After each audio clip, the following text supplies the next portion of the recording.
I'm here for you now, sister.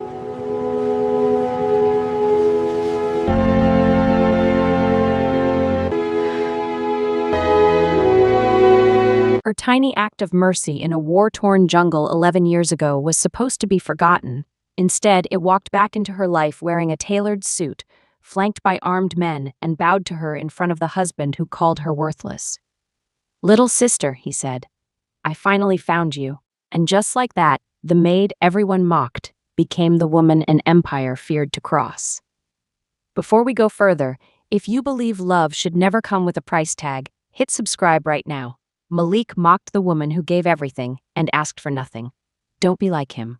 Like this video, subscribe, and drop a comment below. Would you have stayed silent as long as Zuri did? Only the heartless scroll past. Zuri Adebayo had learned over 6 years of pushing a housekeeping cart through the marble veins of the Alicia Grand Hotel that invisibility was a kind of survival. You stopped noticing the ache in your knees. You stopped hearing the word just attached to your job title. Just a maid, just staff, just the help. You learned to smile at guests who looked through you like fog on glass. What she never learned to stop noticing was her husband's voice doing it too. "Watch the cart, Zuri, you're blocking the Hendersons," Malik Okoro said that morning, not even glancing at her as he adjusted his cufflinks in the lobby mirror. He said her name the way you'd address a coworker you tolerated, not a wife you'd promised your life to. 6 years of marriage had sanded that promise down to something thin and reused, like a bar of soap nobody wanted to throw away. Zuri didn't answer. She'd learned that too. That silence cost her less than words did. She pushed her cart toward the service elevator, past the concierge desk where 2 junior staff were snickering at something on a phone screen. She caught her own reflection in the brass elevator doors. 41 years old, headscarf tied neat, uniform pressed within an inch of its life because pride was the one thing Malik hadn't managed to steal from her yet. Behind her, she heard him laughing with a guest, that big warm laugh he saved for people who mattered. She used to think she mattered. Somewhere around year 3, she'd stopped keeping count of when that changed. The elevator dinged. She stepped in, and for one unguarded second, her hand drifted to the frayed woven bracelet she still wore, hidden mostly beneath her sleeve. A habit older than her marriage, older than this hotel.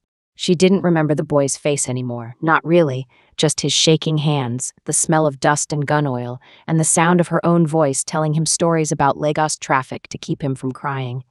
She wondered sometimes if he'd lived. If the bracelet had done anything at all besides give her something to touch when the world got too loud. She had no way of knowing that 2 miles away, in a glass-walled boardroom on the 40th floor of a building bearing a name that made grown executives sweat through their shirts, a man was reading her personnel file for the 3rd time that hour.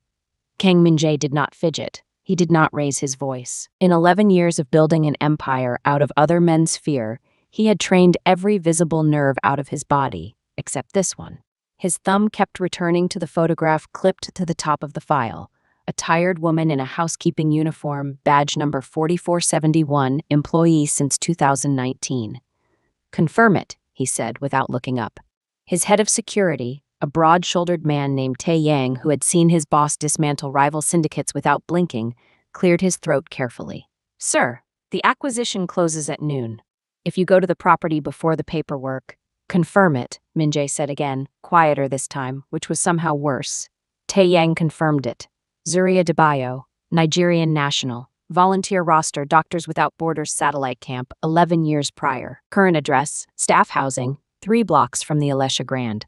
Min-jae closed the file. He thought of a cistern, gunfire chewing up the dark, and a girl who wasn't even 25 pressing her whole body between him and the noise, like she had nothing left to lose, because she'd already lost everything and decided to spend what remained on a stranger's son. He thought of the bracelet he had never once taken off in 11 years, hidden under his watch, under cufflinks worth more than most people's houses. He had come to this city to swallow a hotel chain whole. Punishment for a labor scandal his people had traced through a subsidiary, nothing personal, purely business. He hadn't expected business to hand him back the one debt he could never repay with money. "Prepare the convoy," he said, "and find out everything about her life here. Everything." By noon, 3 black SUVs were gliding toward the Alicia Grand's entrance, and inside the lobby, a maid named Zuri Adebayo was calmly asking the front desk to prepare the presidential suite. Because, she said, her brother was arriving. Malik Okoro laughed so hard he had to steady himself on the concierge desk. He would not be laughing for much longer. The doors of the Alacia Grand didn't so much open as surrender. 6 men in dark suits entered first, fanning out with the unhurried precision of people who had done this in 100 lobbies before this one. Guests froze mid-sentence. A bellhop dropped a luggage cart. Malik, still catching his breath from laughing, straightened his tie on instinct, already rehearsing the smile he saved for VIPs. Then Kang Min-jae stepped through the doors, and the temperature of the room changed. He wasn't the tallest man in the lobby or the loudest. He didn't need to be. He moved like weather, the kind you didn't argue with, only prepared for. His suit was cut so precisely it looked less like clothing and more like armor that had learned to drape. His eyes swept the room once, dismissing the chandeliers, the marble, the nervous manager already hurrying forward with his hand extended. Min-jae walked past all of it, past the manager, past Malik, past 3 decades of other people's assumptions about who deserved to be seen. He stopped in front of Zuri.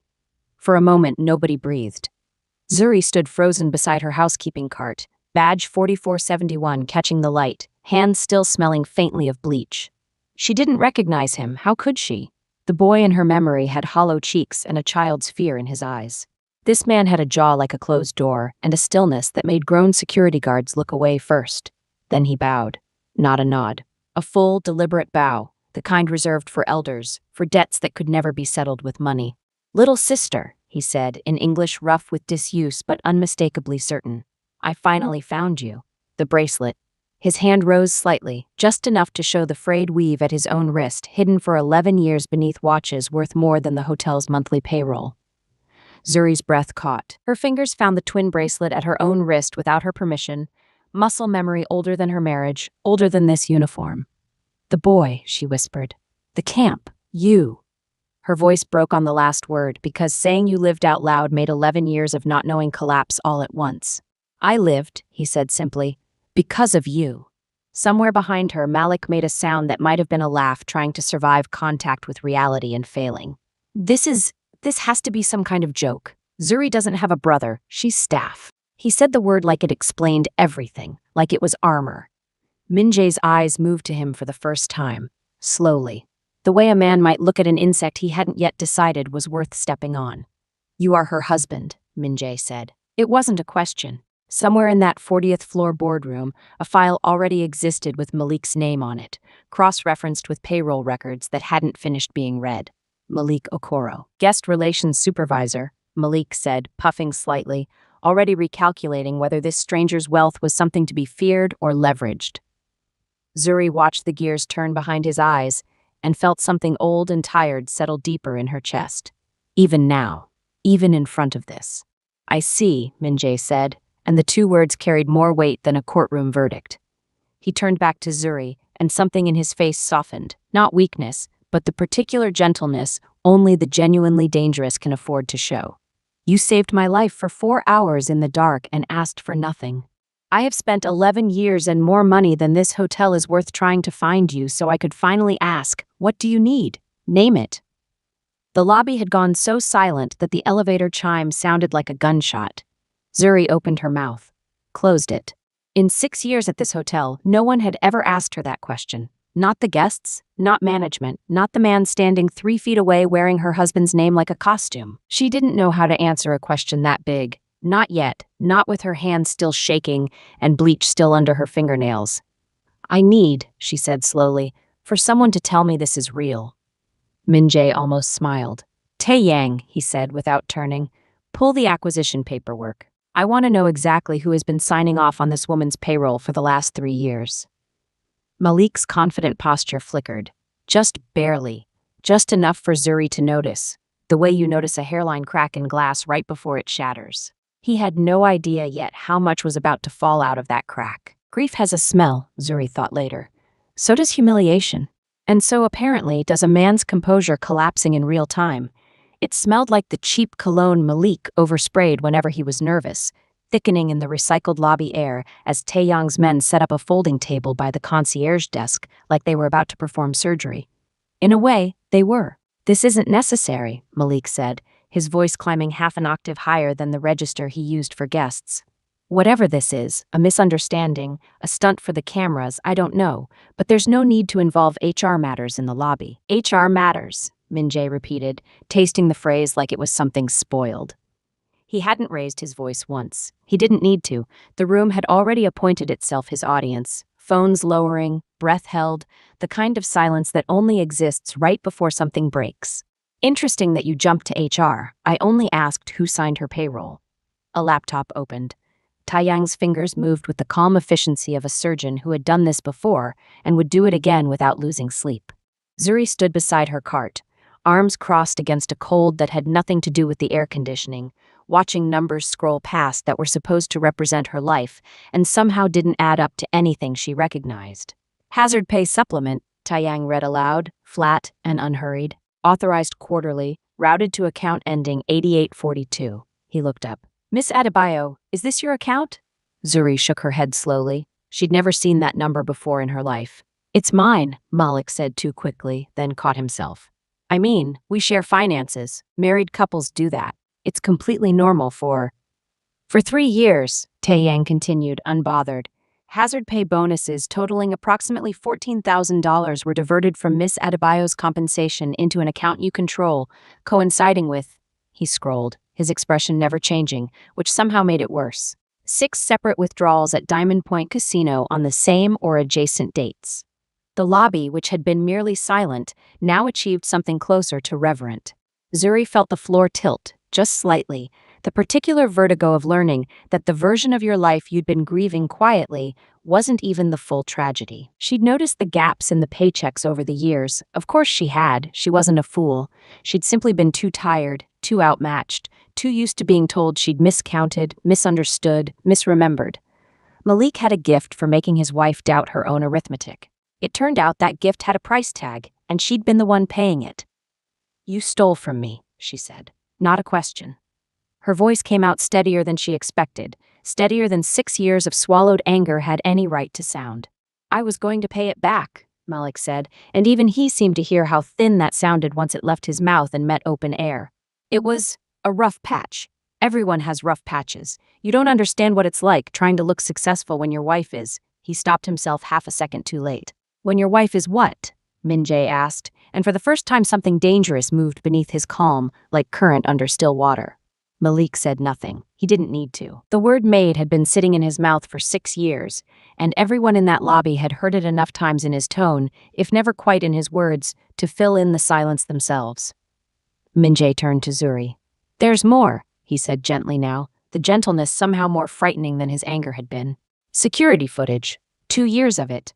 I'd rather you see it privately, sister, than have it become entertainment for people who have already entertained themselves at your expense enough for one lifetime.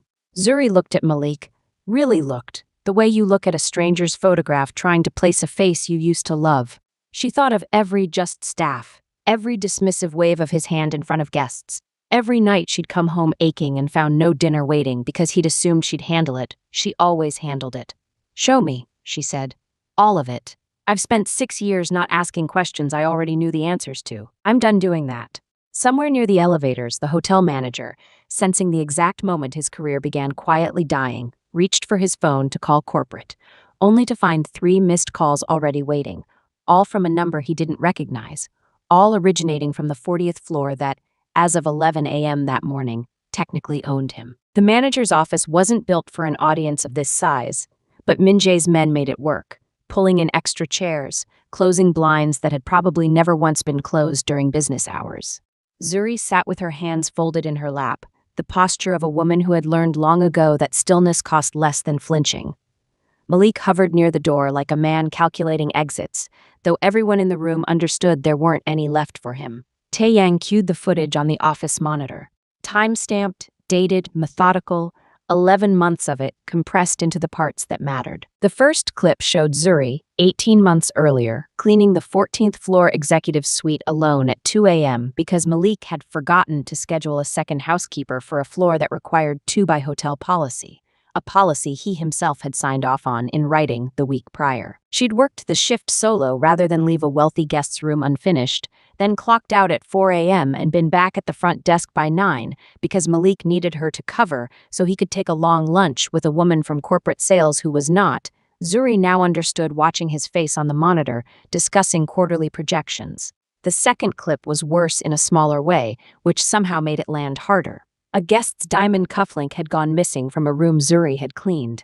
Malik, on camera in the manager's own office, suggesting, unprompted, helpfully, generously, that perhaps housekeeping should be searched. Zuri had been pulled aside, patted down by security in a stairwell while other staff watched, humiliated in front of people she saw every day. The cufflink turned up 3 weeks later in a drawer in Malik's own office, where he'd apparently pocketed it himself and forgotten, too consumed with maintaining the fiction of his own importance to remember the far simpler crime he'd actually committed. Zuri didn't cry. She'd expected to, somewhere in the pit of her stomach, but what rose instead was something quieter and colder, the specific, clarifying rage of finally being handed proof for a suspicion she'd spent years being told was paranoia.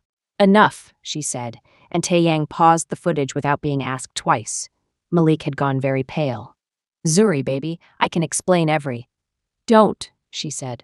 Just that. One syllable, and it did more work than a shouted paragraph could have. Min Jae hadn't moved from his position by the window the entire time, watching not the screen but his sister's face, cataloging every flicker of pain like a debt he intended to collect on her behalf. "There's a decision in front of you," he said finally. "As of 11 this morning, my company owns this hotel and 11 others in the chain. I could fire him within the hour. I could ensure he never works in hospitality again on this continent. I could make his name mean something ugly in rooms he'll never even know he was discussed in." Malik's face drained further at the casual, almost bureaucratic ease with which Min Jae described the unmaking of a life. "But," Min Jae continued, "this isn't my decision to make. It's yours. You are the one who spent 6 years absorbing what he handed out.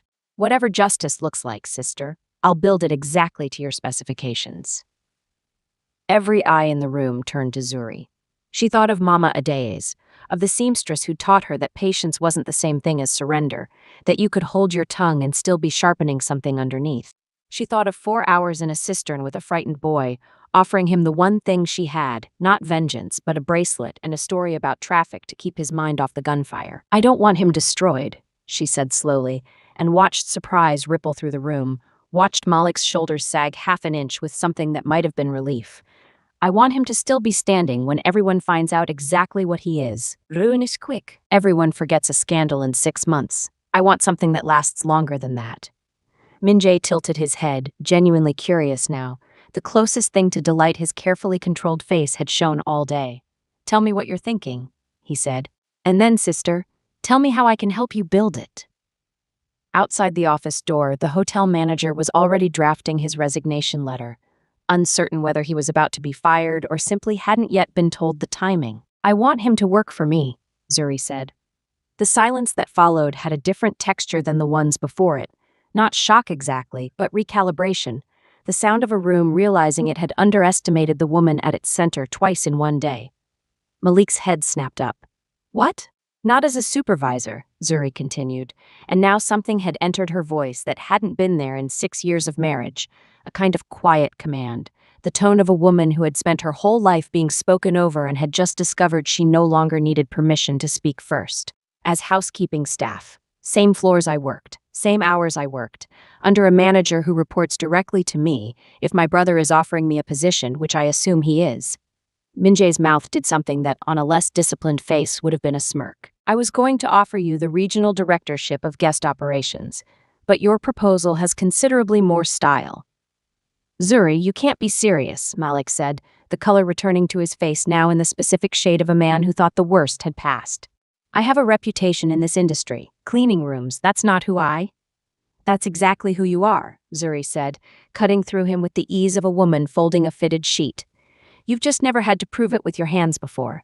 Consider this your promotion into honesty." Min Jae raised a hand, and Taeyang produced a fresh folder, this one thinner, cleaner, evidently prepared in the 20 minutes since Zuri had started talking, which told her exactly how many contingencies this man kept ready at all times.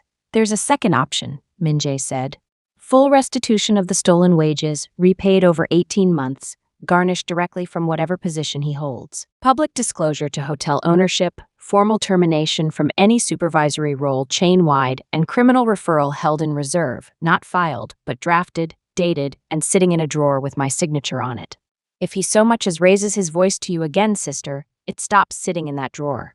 Malik looked between them, his wife and the stranger who had walked into his lobby that morning and, in the space of 4 hours, rearranged the entire architecture of his life, and understood, perhaps for the first time with total clarity, that there was no version of this conversation where he emerged as anything other than diminished.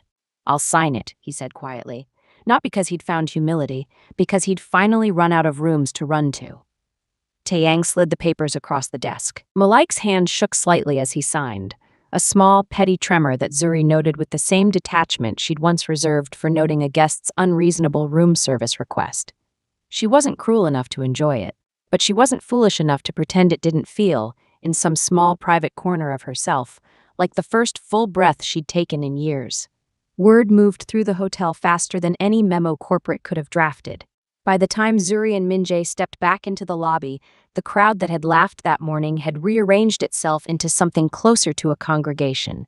Junior staff standing a little straighter, the concierge who'd snickered earlier now suddenly very interested in his shoes, guests whispering behind raised hands about the maid who turned out to have a mafia boss for a brother, as if the story were gossip and not, in fact, the exact moment their entire understanding of who deserved respect had been forcibly corrected. "There's something else," Minjae said quietly once they were alone by the window overlooking the valet stand, the SUVs still idling outside like patient dogs. "Something I never told you because I didn't know how to say it without sounding like I was trying to buy back 11 years I couldn't actually purchase." Zuri turned to him, and for the first time all day, she saw not the mafia boss the whole city flinched at, but the boy behind the cistern, hands shaking, waiting for the gunfire to stop. "There's a foundation," he said. "It's been running for 6 years. Scholarships, medical aid, youth shelters across 3 countries. It's funded entirely by me." He paused, and something in his jaw tightened, the closest thing to vulnerability she'd seen from him since he walked through those doors. "It's registered under your name. I didn't know if I'd ever find you to tell you that. I just knew I couldn't let what you gave me disappear into nothing." Zuri's hand found the bracelet at her wrist without her permission, the same gesture it had made 1,000 times over 11 years, except this time it wasn't asking a question, it was answering one. Zuri didn't sleep that night. Not from grief this time, from the strange, disorienting weightlessness of a life recalculating itself in real time, the way a room feels different after you've rearranged the furniture, even though nothing structural has actually changed. She'd gone home to the small staff apartment 3 blocks from the hotel. Home, though the word felt suddenly negotiable, and sat at her kitchen table with a laptop Taeyang had couriered over that evening, containing 6 years of foundation records she hadn't known existed. She scrolled through them slowly, the way you'd walk through a house you were told you owned but had never once visited. The Adebayo Kang Foundation for Youth Resilience. Her name first, which she noted with a small, disbelieving laugh into the empty apartment. Scholarships awarded to 211 students across Nigeria, Ghana, and South Korea. Kids pulled out of exactly the kind of conflict-adjacent poverty that had once left a frightened boy alone in a volunteer camp with nothing but his own shaking hands. Medical aid clinics. A youth shelter in Seoul with her name on a plaque she'd never seen, in a building she'd never visited, funded by a brother she'd spent 11 years assuming was dead. There was a video file near the bottom of the folder, dated 8 months earlier. She clicked it before she could talk herself out of it. It was Minjae, seated in what looked like the same 40th floor office she'd later come to know, recording what was clearly meant to be a message for a version of her he wasn't sure he'd ever find. "If you're watching this," he said in the same careful English, "it means I finally found you, and I don't know yet whether you'll forgive me for taking so long. I want you to know that everything good I have built, I built because a stranger decided a frightened boy was worth 4 hours of her life. I have spent 11 years trying to be someone worth that decision." Zuri closed the laptop and sat in the dark for a long time. The next morning, the Alatia Grand looked different, though the marble hadn't changed and the chandeliers still hung exactly where they always had. What had shifted was smaller and larger than that, the way the concierge greeted her by name instead of by function, the way junior staff who used to avoid eye contact now held it a beat too long, uncertain whether deference or friendliness was the correct register for a woman who'd apparently been quietly royalty this entire time. Malik was already on the 14th floor when she arrived, dressed in a housekeeping uniform 2 sizes too formal-looking for the work, pushing a cart with the stiff, unpracticed posture of a man discovering that carts have a weight and a rhythm he'd spent 6 years assuming were beneath him. He didn't look up as she passed, she didn't make him. This is the part where you get to decide something too. Malik spent 6 years treating decency like a weakness because he assumed no one was keeping score. If you believe love and respect should never depend on someone's job title, hit subscribe and drop a comment below. Because the moment you stay quiet about people like Malik, you're teaching them they were right all along. Only the ones who've done the mocking themselves stay silent now. By mid-afternoon, Min-jae found her on the rooftop terrace where staff took their breaks, looking out over a skyline that had, in the space of a single day, become considerably more complicated than it used to be. "There's a board seat," he said, joining her at the railing. "Not a courtesy title. Real authority over hiring, wages, working conditions, across the whole chain. I want people like you deciding what people like you deserve. I'm tired of building things that only protect people who already have protection." Zuri considered the offer the way she considered most things now, slowly, with the specific caution of a woman who'd learned the hard way what happens when you accept things too quickly. "On one condition," she said. "The scholarship program expands. I want it to reach kids exactly like the boy in that cistern, the ones nobody's looking for yet." Min-jae smiled, and for a moment the Mafia boss disappeared entirely, replaced by something simpler and truer underneath. "Sister," he said, "I would have agreed to anything. You just made it easy." Behind them, far below on the 14th floor, Malika Koro finished making a bed with hands that had never done real work in 6 years, and understood, with the particular clarity that only humiliation provides, exactly how much he had thrown away, and exactly how little chance he had of ever getting it back. 6 months later, the lobby of the Alatia Grand looked almost the same. Same marble, same chandeliers throwing the same brittle light across the same polished floors. But almost is a word that carries a great deal of weight when you know what to look for. There was a new plaque near the concierge desk now, small and unshowy, the kind of thing you'd miss if you weren't paying attention, in honor of the staff who keep this place running, seen and unseen. Zuri had insisted on unshowy. Min-jae had wanted marble and gold leaf. They'd compromised, the way family does, on something that said everything without saying too much. Zuri no longer pushed a cart, though she still visited the 14th floor most weeks. Not out of obligation, but out of a stubborn, sentimental refusal to let a title erase the woman she'd been while earning it. As regional director of guest operations and standing board member of the Adebayo Kang Foundation, her signature now appeared on wage policies, on safety protocols, on the kind of paperwork that used to be signed by people who'd never once had to clean a room themselves. Under her authority, hazard pay was audited quarterly by an outside firm. No supervisor could touch an employee's compensation without 3 layers of sign-off. She had built, brick by administrative brick, a version of the system that would have caught Malik on his very first attempt instead of letting him run for 3 quiet years. Malik still worked at the hotel. That part of the arrangement, at Zuri's insistence, had never changed.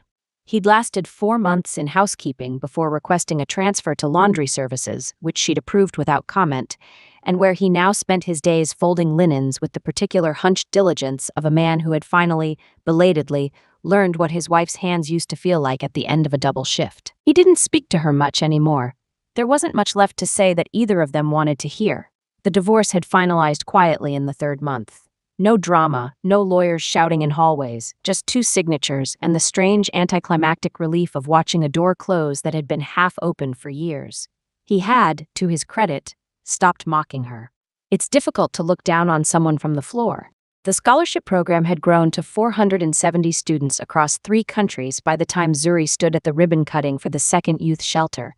This one not in Seoul but in Lagos, 3 blocks from the neighborhood where Mama Adays had once taken in a grieving orphan the way some people take in stray cats, grudgingly, and then completely. Mama Adays herself sat in the front row in her best church dress, 81 years old, and still sharp enough to heckle the mayor's speech under her breath.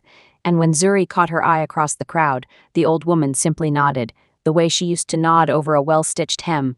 "Good work, girl. Good work." Min-jae stood beside Zuri that day, no longer flanked by 6 men in dark suits, just one quiet driver waiting at a respectful distance. He'd learned over 6 months that his sister didn't need armed protection so much as she needed someone to show up. That was a harder lesson for a man like him, and he'd taken to it with the same terrifying discipline he brought to everything else. "You know," he said, watching a boy of maybe 12 accept his scholarship certificate with shaking hands, unable to stop smiling, "I used to think I owed you a debt I could never repay. Money, protection, power. I threw all of it at the idea of you for 11 years because it was the only currency I understood. And now? Zuri asked. Now I think you never wanted repayment, he said. You just wanted someone to notice, so I've stopped trying to pay a debt. I'm just trying to be worth noticing.